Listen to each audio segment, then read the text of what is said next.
Maître de l'univers, tu règnes à jamais. Il y a plusieurs dimensions de la foi. Ressens le parfum de mon Tout comme il y a adoration. plusieurs niveaux d'espérance. Mais Mais l'espérance que Dieu donne est une espérance qui ne faillira jamais. Yahweh Shammah, Yahweh Shammah, Yahweh Shammah, Yahweh. Oh, oh, oh, oh.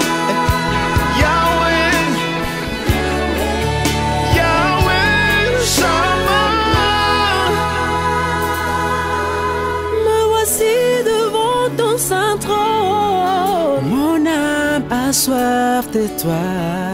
Je lève mes mains pour t'adorer. Adonai.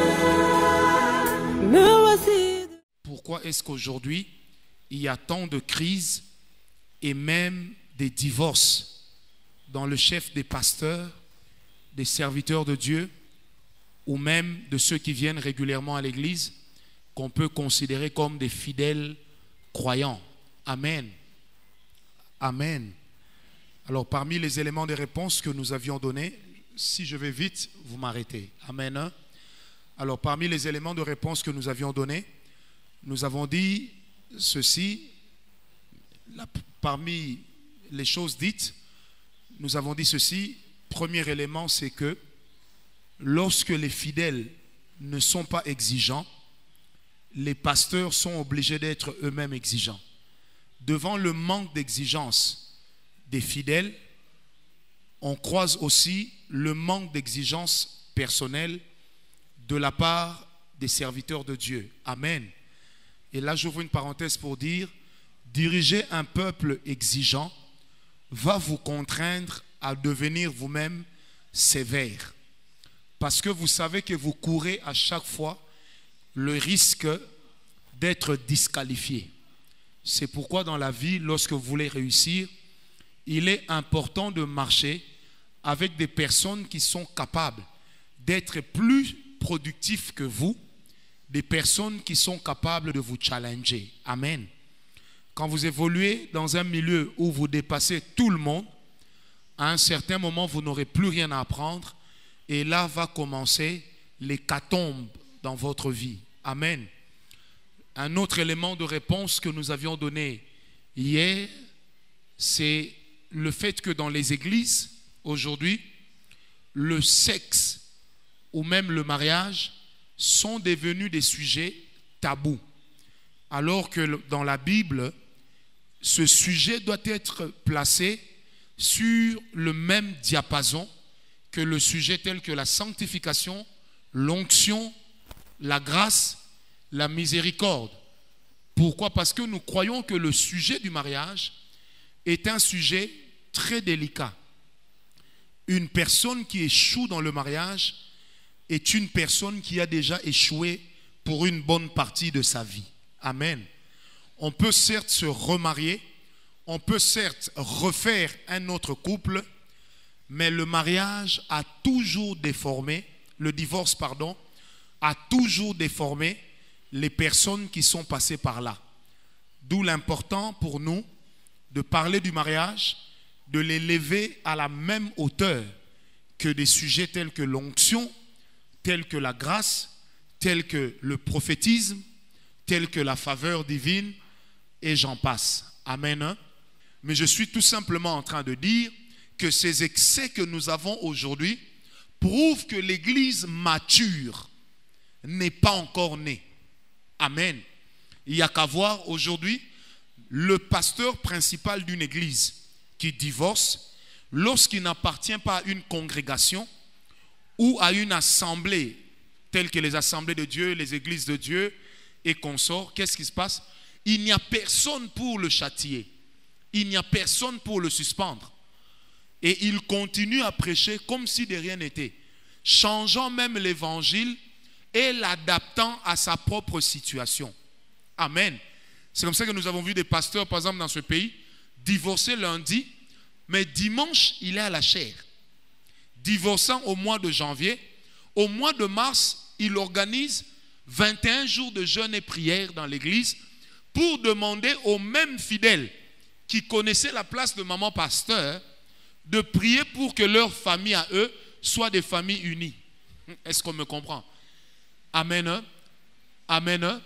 C'est pourquoi, entre guillemets, nous nous encourageons à ce que, comme dit la Bible, s'il y en a un qui est élevé, qu'il faut qu'il y en ait un qui soit au-dessus de lui. Amen. Nous ne faisons pas partie d'une congrégation, mais tous mes collaborateurs savent que j'ai des aînés auprès desquels, s'il y a un problème et qui vont leur parler, j'écouterai leur voix et je me soumettrai à la mesure de discipline que ces gens-là vont me donner. Parce que je les estime soit comme des pères, mais aussi comme des aînés. Amen. Une autre raison, c'était laquelle? La mauvaise exploitation des Écritures. Bien-aimés, regardez-moi bien, parce que quand on parle de ces choses, il ne faut pas les négliger. La plupart des éléments que je donne vont revenir dans le corps de l'enseignement. On n'exploite pas l'Écriture à sa guise. L'Écriture ne s'explique pas par l'actualité. L'Écriture s'explique par elle-même. Amen. La parole de Dieu n'est pas démodée. La parole de Dieu est la même et elle s'adresse à toutes les générations sans différence de culture, sans différence d'ethnie. Est-ce qu'on me comprend? Sans différence de race. J'étais en train de prêcher dans un pays, je leur ai dit, c'est faux de dire que c'est le christianisme américain qui est comme ça. Il n'y a pas un christianisme américain. Il n'existe qu'un christianisme biblique. Est-ce qu'on me comprend? Ça veut dire que si aujourd'hui, la Bible que nous lisons avait interdit hier la polygamie, aujourd'hui ce sujet est encore vrai. Que la Bible ne peut pas évoluer selon les lieux où elle se trouve. Mais c'est les lieux où la Bible se trouve que les hommes doivent se battre pour être à l'image de ce que la parole de Dieu enseigne. Est-ce qu'on me comprend? Qui m'a donné un amen bien? Alléluia. Je ne demande pas à l'église de judaïser. Ça veut dire de prendre pour modèle de vie les juifs. Mais je demande à l'église de prendre pour modèle de vie ce que l'écriture enseigne. Parce qu'il est écrit que la parole de Dieu, elle est inspirée de Dieu, elle est utile pour toute bonne œuvre. J'ai lu la Bible pour la première fois il y a 25 ans. Jusqu'à aujourd'hui, quand je lis la Bible, je me rends compte qu'elle est toujours riche. Amen. Un jour, j'étais avec un bishop qui venait du Gabon, des pasteurs canadiens, américains. Nous avons discuté sur l'appel d'Abraham pendant toute une nuit. Et j'étais impressionné, nous étions impressionnés par la qualité de la richesse que la parole de Dieu était en train de nous révéler en ce moment-là. Et c'est là que j'ai écrit mon enseignement sur Abraham, le programme de Dieu. Amen. Seulement en écoutant. Alors, comme la parole de Dieu ne change pas, Dieu reste le même hier, aujourd'hui, éternellement. La parole de Dieu restera la même hier, aujourd'hui et éternellement. Les formes de louange, les formes de chant peuvent évoluer, mais la parole de Dieu n'a pas le droit d'évoluer. Le jour où elle évolue, elle n'est plus de Dieu. La Bible dit que notre Dieu n'est subi ni variation, ni même l'ombre d'une variation. Est-ce qu'on me comprend? Parce que tout ce qui subit une variation n'est pas statique. Or, la parole de Dieu, elle est statique. Est-ce qu'on me comprend? Une autre raison que nous avions donnée, c'était laquelle? Le fait d'amener la mondanité à l'église. Frères, sœurs, qu'on ne se trompe pas. Il est anormal que l'on trouve le monde dans l'église. Il faut qu'il y ait une différence. Amen. Amen. Je disais, il faut qu'il y ait une différence entre le mondain et les chrétiens. Pourquoi est-ce que nous les appelons mondains? Parce que nous estimons que leur manière de marcher ne plaît pas au Seigneur. La mondanité dans l'église, c'est quand le monde divorce, nous aussi nous divorçons. C'est quand le monde gère ses crises de telle manière, nous aussi nous voulons gérer nos crises à la manière du monde. C'est quand les mondains vont dans les boîtes de nuit, nous aussi chrétiens, nous voulons aller dans les boîtes de nuit. C'est quand les mondains s'enivrent, prennent de l'alcool, nous aussi chrétiens, nous voulons faire comme eux. Bien-aimés, quelque part, nous devons accepter d'être marginalisés par le monde dans lequel nous vivons pour la simple raison que lorsqu'on a appelé les disciples de Jésus-Christ des chrétiens, c'est parce qu'on avait remarqué que leur comportement était différent du comportement de la société dans laquelle ces personnes évoluaient. Qui me dit un amen bien? Deuxième chose aussi, c'est que lorsqu'on avait dit de Pierre, toi aussi tu es comme l'un d'entre eux, ce n'est pas que Jésus avait choisi ses disciples dans sa famille. Du reste de son vivant, aucun disciple cité n'était issu de la famille biologique de Jésus. Jacques et Jude, qui vont être issus de la famille biologique de Jésus, ceux qui ont écrit les épîtres, donc l'épître selon Saint Jacques, qui est devenu le pasteur de l'église de Jérusalem, ainsi que l'épître selon Jude, vont se convertir après. Est-ce qu'on me comprend? Mais en regardant Pierre, ils se sont rendus compte que ce Pierre, il réagit comme les gens de cet homme-là. Il est différent des autres. Et on a dit que Pierre, toi, tu es certainement l'un d'entre eux. Alors j'aimerais dire à l'église ce soir que la mondanité détruit plusieurs couples. Faire comme le monde, c'est tout simplement quelque chose qui n'est pas normal. Qui me donne un amen bien? Je ne nous demande pas de faire vœu de pauvreté comme certains l'ont fait. Je ne nous demande pas d'aller habiter dans les couvents, de fonder des monastères, mais je nous dis simplement qu'il faut qu'il y ait une différence. Amen. Une autre raison que j'aimerais ajouter, ça va faire la 8e. S'il y a beaucoup de divorces aujourd'hui, c'est également parce que la plupart des couples chrétiens vivent l'apparence. C'est une hypocrisie. Dans la plupart des couples, il n'y a pas d'harmonie. Les gens ne s'aiment pas. Ils font semblant. Parce qu'ils ont peur du qu'en dira-t-on. Qu'est-ce que les gens vont penser? Qu'est-ce que les gens vont dire? Ils font semblant. Mais le jour où il y aura un problème sérieux, on ne saura pas résoudre la crise pour une simple raison, c'est que le fond n'est pas bon. Moi, j'ai toujours dit à mes amis serviteurs de Dieu, arrêtons de prêcher à nos fidèles l'hypocrisie. Prêchons-leur ce qui est faisable. Est-ce qu'on me comprend? Arrête de dire aux gens qu'un enfant de Dieu ne peut pas tâtonner dans les fiançailles pendant que toi-même tu as tâtonné. Est-ce que vous me comprenez? Arrête de dire aux gens, un chrétien ne peut jamais échouer pendant que toi-même tu as échoué plusieurs fois. Mais l'échec ne peut pas devenir le mode de vie d'un chrétien. Qui me donne un amen bien? Et la dernière raison que nous avions donnée des divorces, qui avait fait plaisir à beaucoup de femmes ici, c'est que dans la plupart des couples chrétiens, les gens ne savent pas faire l'amour. Donnez-moi amen. Les gens ne savent pas faire l'amour. Frère, l'onction pour prêcher n'a rien à voir avec l'onction pour faire l'amour et satisfaire sa femme. La femme ne va pas être satisfaite parce que tu chantes comme Ron Kenoli. La femme ne va pas être satisfaite parce que tu chantes comme Papa Alain Moloto, ou tu as les paroles d'Alain Moloto, tu chantes comme Pasteur Atoms. Amen. Amen bien.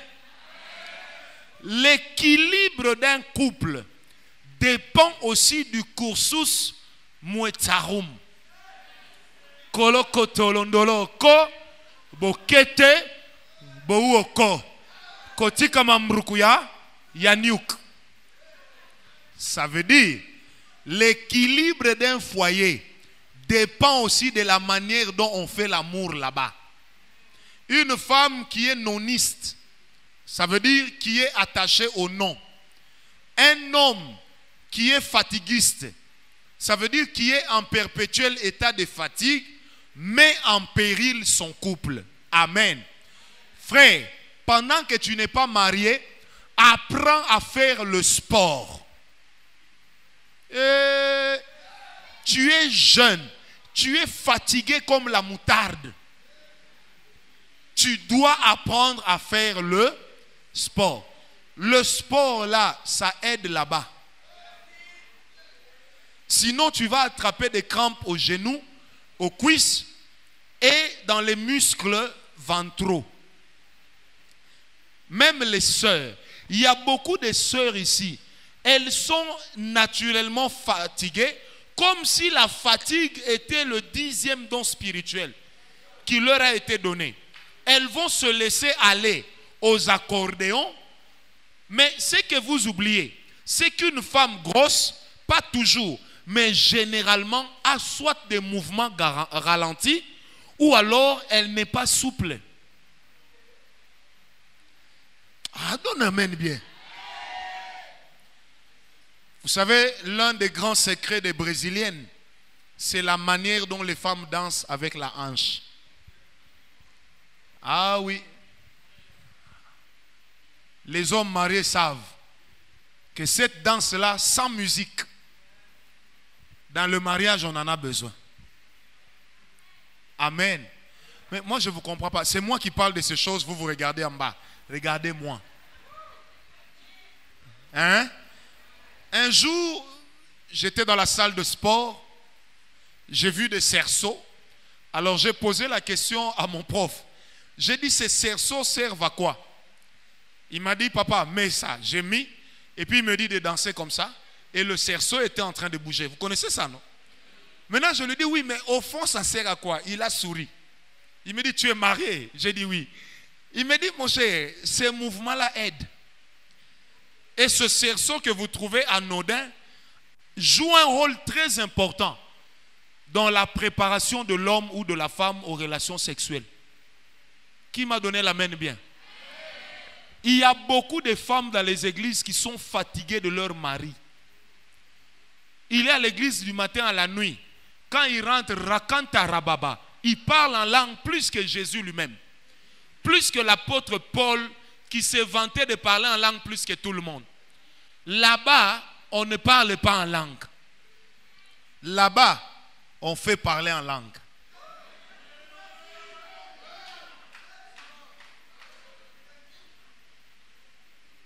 Je vois qu'il y a des gens qui ont été des bons païens ici. Oh, que Dieu vous aide. Est-ce qu'on me comprend? Frère, je répète, la plupart des problèmes que nous avons aussi dans les couples, dans les foyers chrétiens, viennent du fait que les chrétiens ne savent pas faire l'amour. Ils restent sur des sujets bêtes, stupides. Est-ce que c'est autorisé d'eux? Est-ce que c'est autorisé d'eux? Le pasteur Vernon nous avait dit un jour, frère bien-aimé, dans le couple, battez-vous pour l'équilibre, frère. Allez satisfaire madame. Lui qui était un blanc.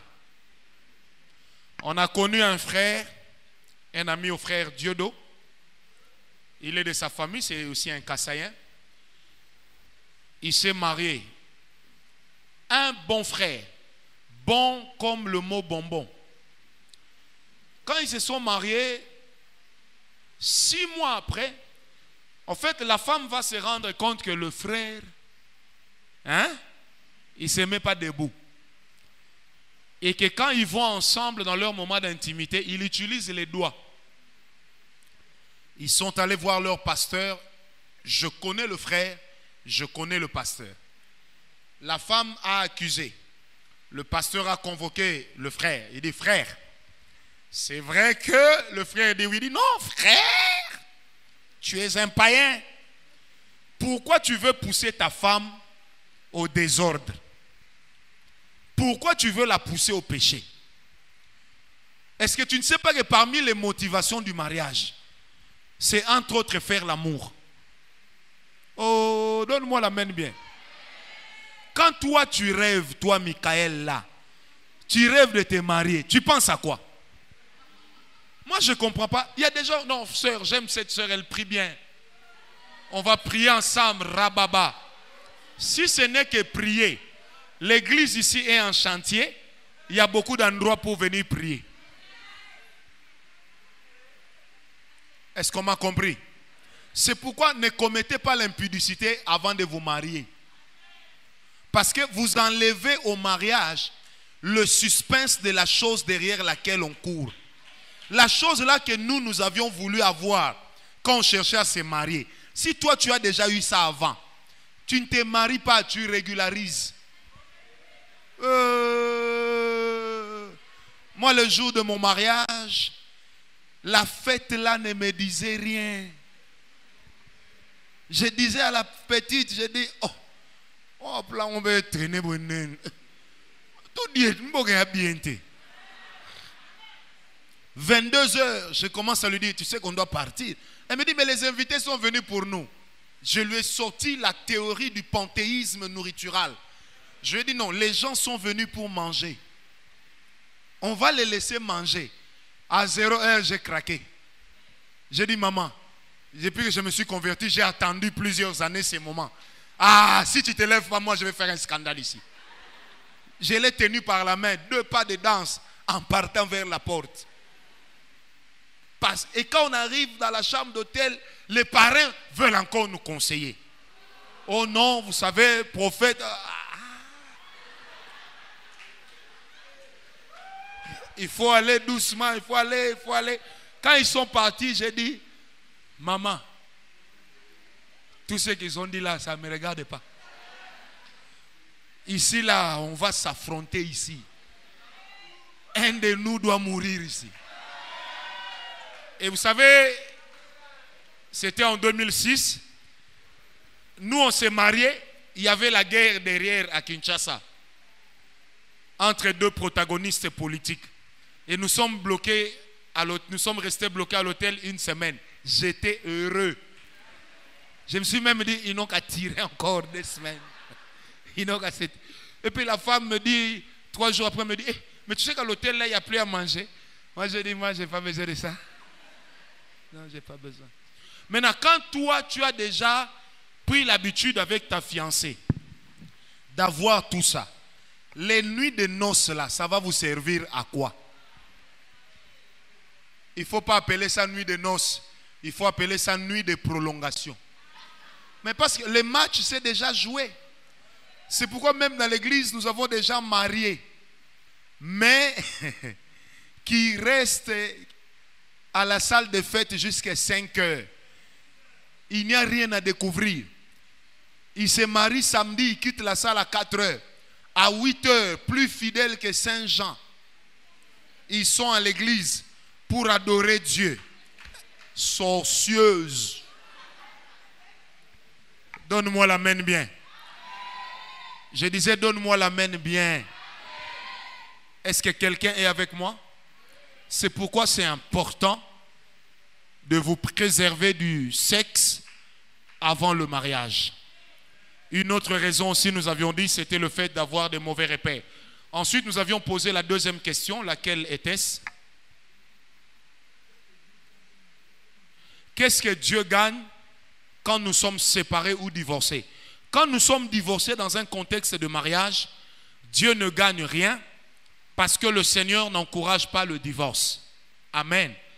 Il y a eu des cas qui ont amené au divorce, qui ont été des cas presque de légitime défense, où la femme risquait de perdre sa vie, où l'homme risquait de perdre sa vie, et le divorce est demeuré la seule issue. Je connais l'exemple d'un pasteur qui avait épousé une femme. Cette femme était certainement la descendante du serpent. Quand il s'est disputé avec le mari, la nuit, le mari devait dormir loin de sa femme, sinon un scandale arrivait. Et un jour, en pleine nuit, en plein sommeil, le Saint-Esprit dit à l'homme, pasteur, mets tes 2 mains devant ton sexe. Dès qu'il met les deux mains devant le sexe, il entend seulement « Bah !» La femme lui a balancé un pot de fleurs. En fait, en mettant les deux mains, il a protégé les bijoux de famille. Est-ce que vous comprenez un peu? Ce mariage a volé en éclats.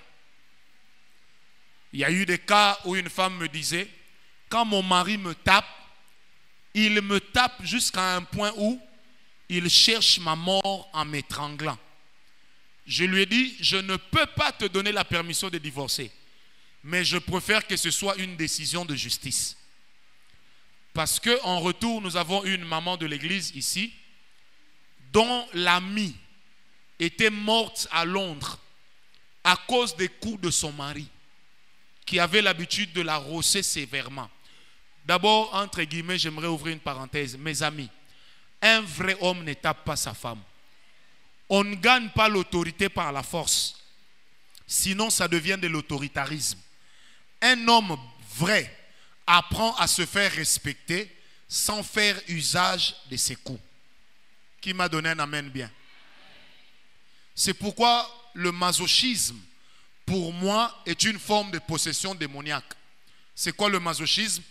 C'est cette pratique qui fait que dans un couple, on ne puisse tirer le bénéfice ou le goût des relations sexuelles qu'après avoir subi des horreurs physiques. Est-ce qu'on me comprend? Oh, est-ce qu'on me comprend? Amen. La troisième et dernière question d'hier, c'était quoi? Est-ce qu'on peut vivre avec la même personne toute une vie? Moi, j'ai résolu le problème. J'ai dit à ma femme qu'elle doit mourir après moi. Comme ça, je me garantis de ne pas être veuf dans la vie. Ça me permet de ne promettre le mariage à personne. Amen. C'est possible de vivre avec une femme toute la vie. Dieu supporte Israël depuis que Israël existe. Jésus supporte l'Église depuis le jour de la Pentecôte. Et je connais des foyers merveilleux. Moi, mes parents, si papa n'était pas mort, l'année passée, ils auraient totalisé 50 ans de mariage. Et papa est mort lorsqu'ils ont totalisé 47 ans. 47 ans exactement de mariage. Amen. Et cet homme a vécu avec sa femme toute la vie. Et je connais bien des exemples où les hommes ont vécu avec la même femme.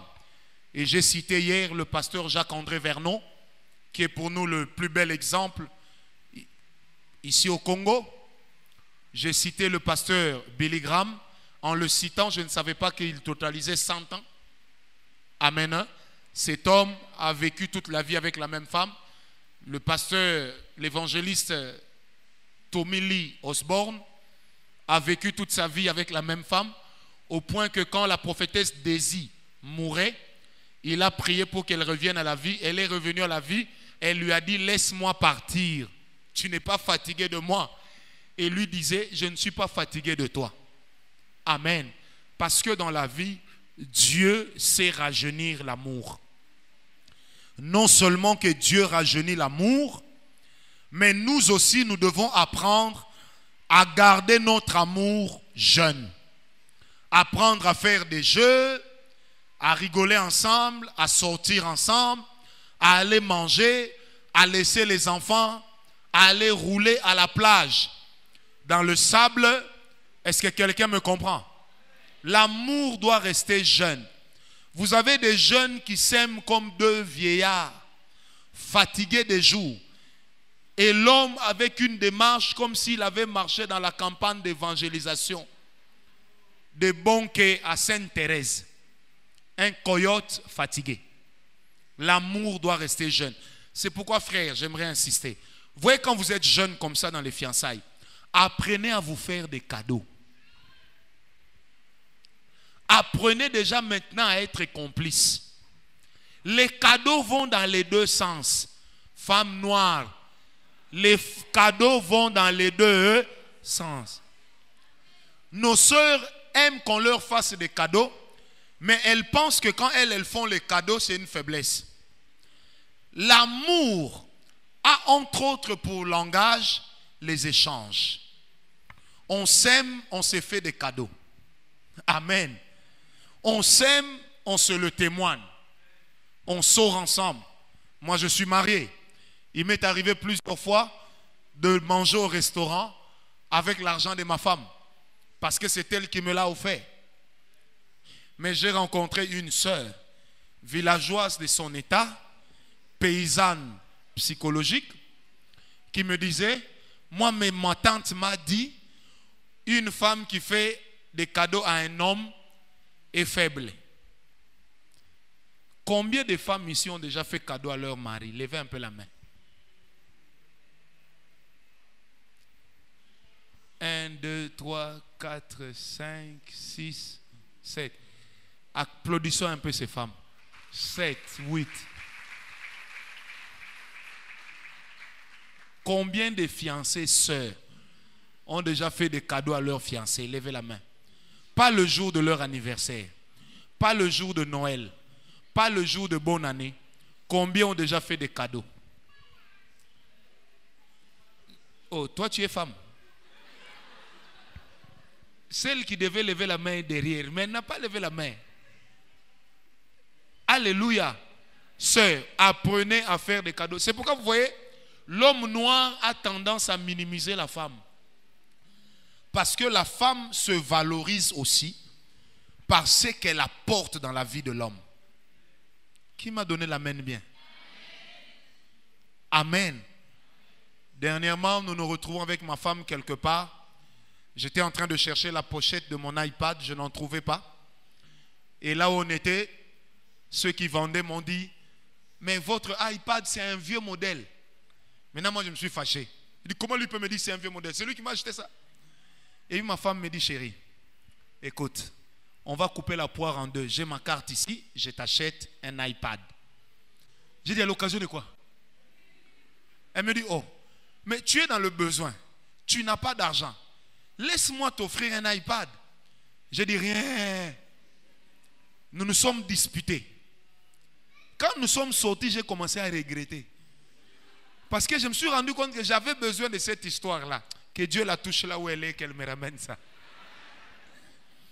Parce que mon iPad n'accepte même plus de mise à jour.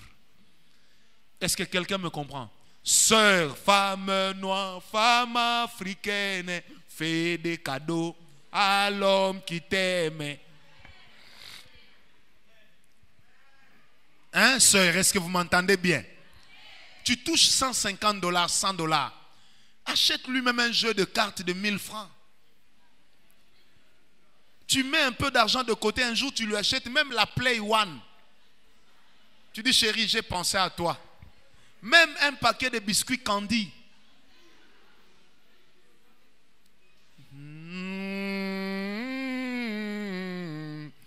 Mais je reconnais qu'il y a aussi des hommes qui ne font pas de cadeaux facilement.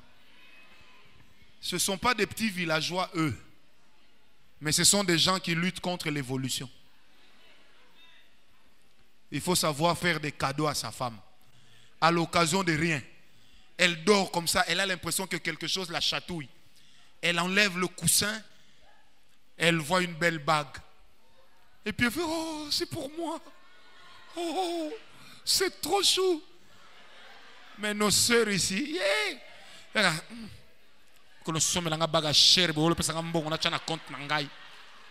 On m'a dit que nous lia la maison de France, place à cher, bon, on a un dans le dar, on a un tout le monde a un hamburger ou un neno jama kaliaka 4. Est-ce que quelqu'un me comprend? Maintenant, dis à ton voisin, apprends à faire des cadeaux. Dis-lui ça. Dis à ton voisin. Dis bien à ton voisin, apprends à faire des cadeaux. Dis-lui bien. Si tu as des blessures intérieures qui t'empêchent de faire des cadeaux, que Dieu t'aide à faire des cadeaux au nom de Jésus. Nous chassons de ta vie l'insensibilité aux cadeaux au nom de Jésus. Attention. Il y a des hommes qui font des cadeaux pour se laver de leur mauvaise conscience. Quand il trompe sa femme, il fait beaucoup de cadeaux. pour que sa conscience soit tranquille. Ça, c'est pas cadeau. Ça, c'est corruption.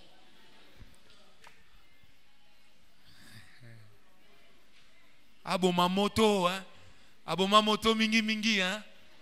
Amen. Il faut faire des cadeaux. À l'occasion de dire moi cadeau, moi bise. Moi cadeau, moi bise. Moi cadeau, moi hein? Bise. Pesen and bise.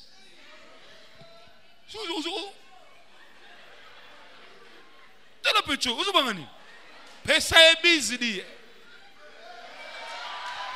T'as la. T'es. Ba aventurer baza. Yemo bazo pesa bise azo banga. Pourtant ils sont mariés. Ah, binone bobo maramwinda. Oh, j'ai honte que tu me regardes.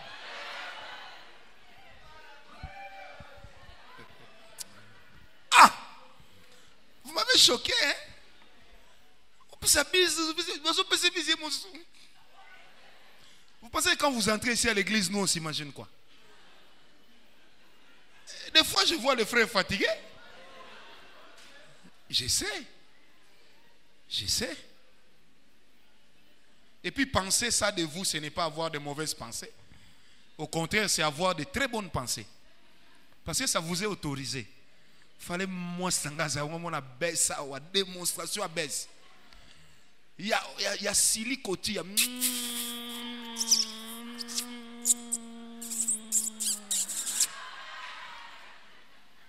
Yozo pe sa bise, on dirait mon kweza na masebe.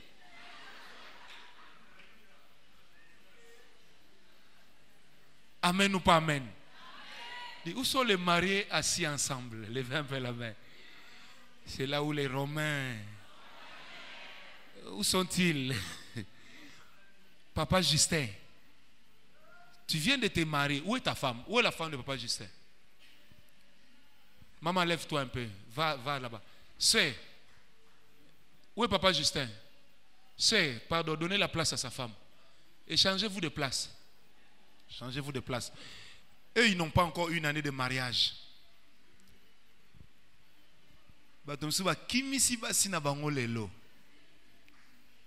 Échanger de place, ce n'est pas mauvais. Protocole, aidez-nous à le frère est gentil. Papa Justin, Yamba est en azoé au PC bise.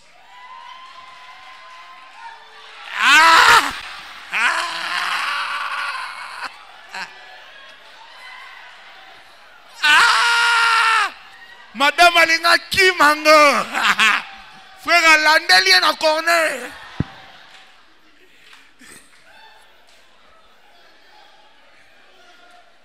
Mettez là le frère, on a ma beaucoup dit. Ah! Alléluia. Faut pas être ce genre de couple. C'est quand la femme n'est pas là que tu lui écris, tu me manques. Mais quand elle est là, il n'y a pas de manquant. Oh, je pense à toi. Ah.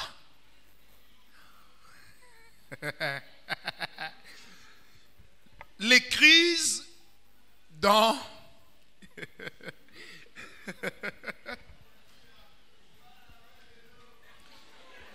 les crises en amour. Amen. Papa Théo, pourquoi tu es loin de ta femme? Où est la femme de Papa Théo? Papa Théo, viens, serre à côté, déplace-toi. Papa Théo, viens là-bas. Toi, tu seras pasteur l'année prochaine. C'est ce que tu vas apprendre à tes fidèles là-bas à Lipen. Maman, Telema Yambaye, Azoyat. Papa Théo, vous avez totalisé combien d'années de mariage? 21 ans. Yambaye dit Telema. Telema. Bisous.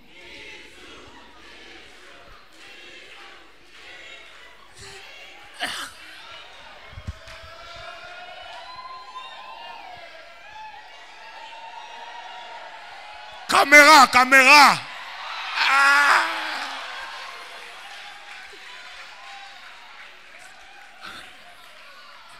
« 21 ans de mariage. Mais bisous, je peux ça en public na Sony. Ah! Ah!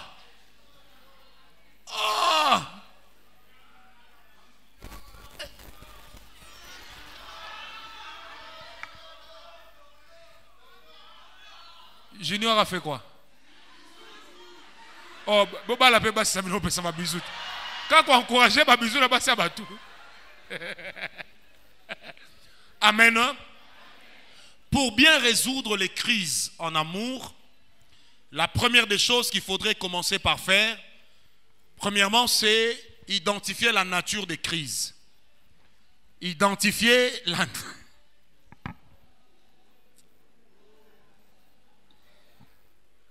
Où est la femme de Junior?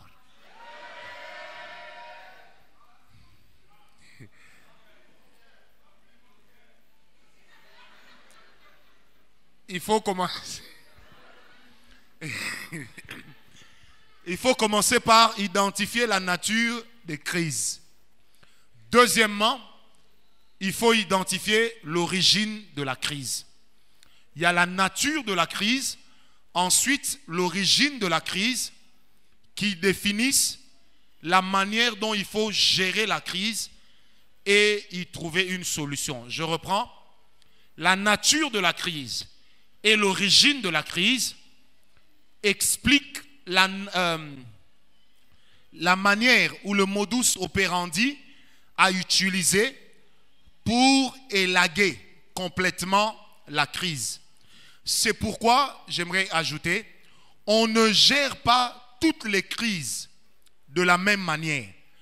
Tous les problèmes dans un couple fiancé ou marié n'ont pas des solutions par le même procédé. Est-ce qu'on m'a compris?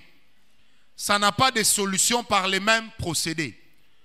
Parmi les pistes de solutions les plus reconnues, vous avez, je les donne rapidement, et ensuite nous allons prendre chaque nature de crise et la manière de gérer. Donc parmi les pistes de solutions qui reviennent le plus souvent dans la gestion des crises, premièrement, vous avez la maîtrise de soi. La maîtrise de soi et la tempérance permettent de bien gérer la crise. La plupart des crises. Je peux continuer? Donc, premièrement, vous avez la maîtrise de soi et la tempérance. Le fait de savoir se maîtriser quand l'autre est monté. Deuxièmement, il y a la patience. La patience est d'une importance capitale en amour. Que vous soyez fiancé, que vous soyez marié, on n'obtient pas tout d'un coup. On ne change pas l'autre comme par un fait d'interrupteur et de sa lampe. Pas du tout. Moi, pour que ma femme commence à s'ouvrir et à rigoler devant les gens, ça m'a pris entre 3 et 4 ans. Elle était excessivement renfermée. Et j'ai dû user d'une patience extraordinaire. Et je connais les crises que cela avait entraînées dans notre foyer.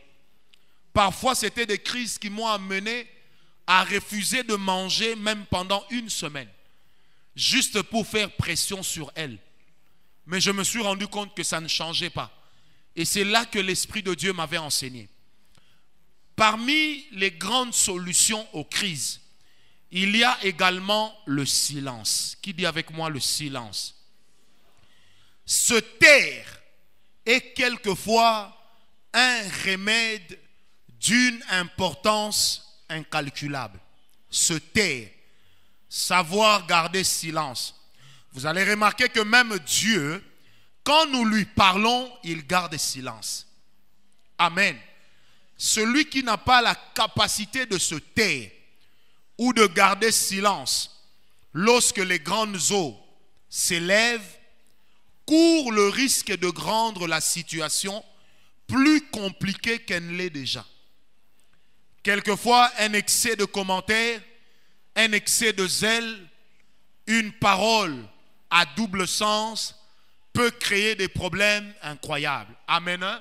C'est la 40e clé. Troisième. Quatrième piste de solutions qui reviennent souvent dans les crises. Les cadeaux, les sorties. Les cadeaux et les sorties, ainsi que toute situation de réjouissance mutuelle à deux, sont très importants pour nous aider à gérer les crises. Les crises dans un couple ne se gèrent pas par les coups ou les gifles. Ça ne se gère pas par les insultes.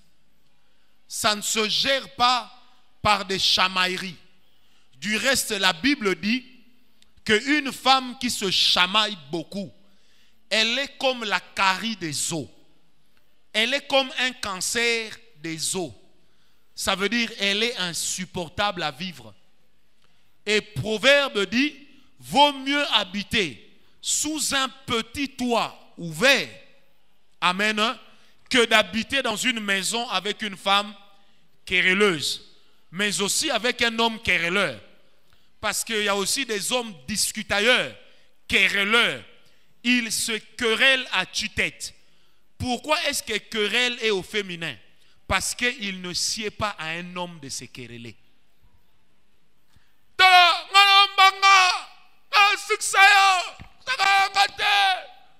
Ça, c'est pas un homme, ça. Un homme dit un mot, sort une parole. Ça règle la situation. Est-ce qu'on m'a compris? Même Dieu, un jour, il a dit à Job, comme tu dis que tu as raison, lève-toi. Toi et moi, nous allons nous accuser et nous défendre. Job va dire, Seigneur, je reconnais que tes jugements sont justes. Il se rétracte. Parce qu'on ne peut pas avoir raison devant Dieu. Et la Bible dit, la bouche qui multiplie des paroles ne manque pas de péché. Amen. La bouche qui parle trop ne manque pas de sombrer dans le péché. Une autre clé, la 40e, la 5e clé qui permet de gérer certains conflits dans les foyers, ce sont les amis. Les amis, les parrains. Je n'inclus pas les parents. Les amis et les parrains. Pourquoi je n'inclus pas les parents? Parce que les parents sont généralement des personnes qui sont ceux qui le plus